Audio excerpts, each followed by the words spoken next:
1940 সালে 101 বিঘা জমি ব্রিটিশ সরকারের সহযোগিতায় 33,000 টাকায় অধিগ্রহণ করে দক্ষিণ 24 পরগনার জোকা অঞ্চলে ব্রতচারী গ্রাম গড়ে তোলেন।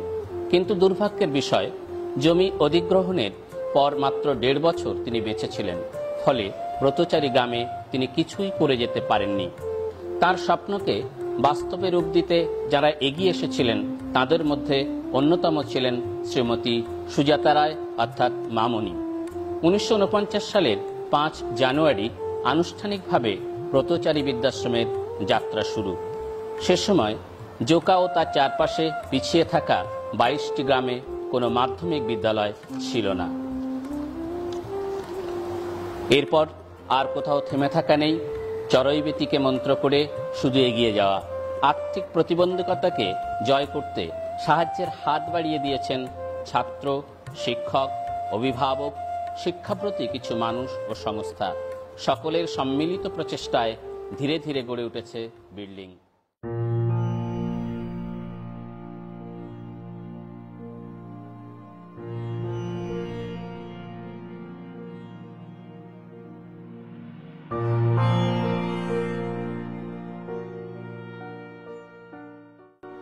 কলকাতা থেকে দূরে এক গণ্ড গ্রামে চারিদিকে শুধু খানা ডোবা জলা জমি, যেখানে সন্ধ্যার পর মানুষ আসে না। শুধু দরিদ্র গৃহাঙ্গনে প্রদীপ জ্বলে, চাষিরা ঘরকন্না করেন। মাঝে মাঝে বাতাস বিদীর্ণ করে ভেসে আসে শিয়ালের ডাক। এমনই একটি স্থানে খোলা আকাশের নিচে তৈরি হলো মানুষ গড়ার কারখানা। ভাবতেও আশ্চর্য লাগে, আজ যেখানে 3 তলা পাকা বিল্ডিং, সেখানে স্কুল বলতে ছিল ধুধু ফাঁকা মাঠ আর বড়জোর 1টি কি 2টি মাটির চালাঘর, একটি দরমার বেড়া দেওয়া ঘেরা ছাত্রাবাস, নাম কল্যাণ আশ্রম। তাই ছাত্রছাত্রীদের কাছে সুখ স্বর্গ হয়ে উঠেছিল সুজাতা রায় অর্থাৎ মামনি, চারুচন্দ্র বসু অর্থাৎ কাকাবাবু, সত্যেন্দ্রনাথ রায় অর্থাৎ মেসমশাই, আর প্রধান শিক্ষক দ্বিজপদজির অফুরন্ত ভালোবাসায় আর অক্লান্ত পরিশ্রম।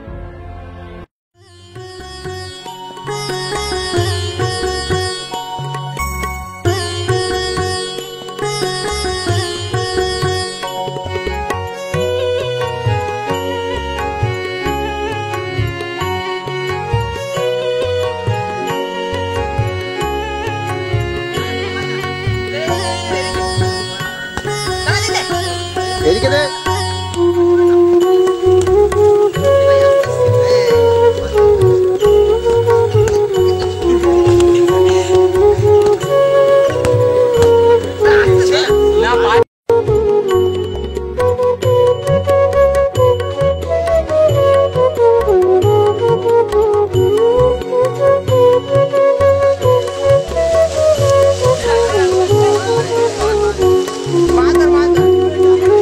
Hey,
2015 সালে প্রাতঃকালীন বালিকা বিভাগটি তাদের নিজস্ব নবনির্মিত ভবনে স্থানান্তরিত হয়। বর্তমানে এটি মাধ্যমিক স্তরে উন্নীত। 2000 সালে বিদ্যালয়ের রবীন্দ্র মুক্ত বিদ্যালয়ের শাখা প্রতিষ্ঠিত হয়।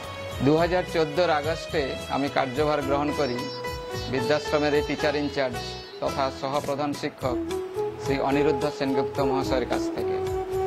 তিনি সকল শিক্ষক শিক্ষিকা, অভিভাবক অভিভাবিকা, শিক্ষাকর্মীবৃন্দ এবং সর্বোপরি আমাদের বিদ্যালয়ের পরিচালন সমিতির সকলের সহযোগিতায় আমাদের এই বৃদ্ধাশ্রম যথেষ্ট সুনামের পথ ধরেছে। উন্নয়ন সংক্রান্ত যখনই কথাবার্তা চলে আসে তখন প্রথমেই বলতে হয় এই উন্নয়ন একটা চলমান প্রক্রিয়া। পশ্চিমবঙ্গ সর্বশিক্ষা মিশনের আর্থিক সহায়তায় স্থাপিত হয়েছে এশিয়ার নামাঙ্কিত দ্বিতল ভবন এবং মিড ডে মিলের রান্নার স্থান। গোল ইন্ডিয়া এবং হিউম্যান ডেভেলপমেন্ট সেন্টারের আর্থিক সাহায্যে ছাত্রছাত্রী ও শিক্ষকদের জন্য দূষণমুক্ত পানীয় জলের সুবন্দোবস্ত ও শৌচালয়ের সংস্কার সম্ভব হয়েছে।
আমি ব্রতচারী বৃদ্ধাশ্রমে আসি ছাত্র হিসেবে 1966 সালে।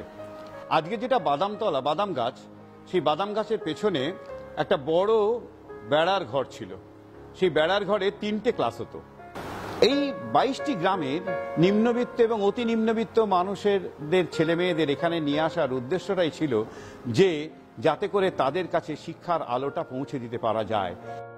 ছাত্রছাত্রীদের সঙ্গে শিক্ষকদের যে সম্পর্কটা ছিল সেটা অনেকটা মধুর। সহ পাঠ্যক্রমিক কার্যক্রমের মধ্যে আমরা এর আগে যে কথাগুলো বলেছিলাম সেই কথাগুলো বিশেষভাবে উল্লেখযোগ্য। তা হচ্ছে যে আমাদের সাংস্কৃতিক দিক থেকে আমরা অনেক উন্নত ছিলাম। এখন সমবেত নৃত্য পরিবেশন করছে বিদ্যালয়ের ছাত্রছাত্রীবৃন্দ।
গুরুসদত্ত 1940 সালে এই জোকা অঞ্চলে যে 100 বিঘে জমি কিনেছিলেন সরকারের কাছ থেকে এবং নাম দিয়েছিলেন ব্রতচারী গ্রাম। তার মূল উদ্দেশ্য ছিল যে ব্রতচারী যে ভাবধারা সেই ভাবধারাটাকে ব্যাপ্তি ঘটানো।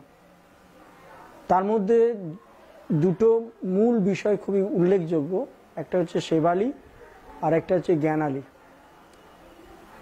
1940 সালে তখন যে আন্দোলন চলছে, স্বাধীনতা আন্দোলন, পূর্ব বাংলা থেকে বিভিন্ন শরণার্থীরা এবারে চলে আসছেন, তাদের মধ্যে যারা অসহায় ছেলেরা, তাদেরকে রাখার জন্য একটা বোর্ডিং তৈরি করা হলো, যেটা 1942 সাল নাগাদ।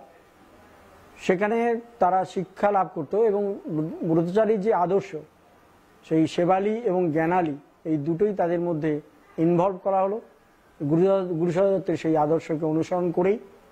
এবং সেই আদর্শ অনুযায়ী বাংলার ব্রতচারী সমিতি পরিচালনায় সেই স্কুলটা পরিচালিত হতো, যেটা আগামী দিনে 1949 সালে কলকাতা বিশ্ববিদ্যালয়ে অ্যাফিলিয়েশন পেয়েছে এবং যার নাম তখন হয়েছিল ব্রতচারী গ্রাম ব্রতচারী বৃদ্ধাশ্রম।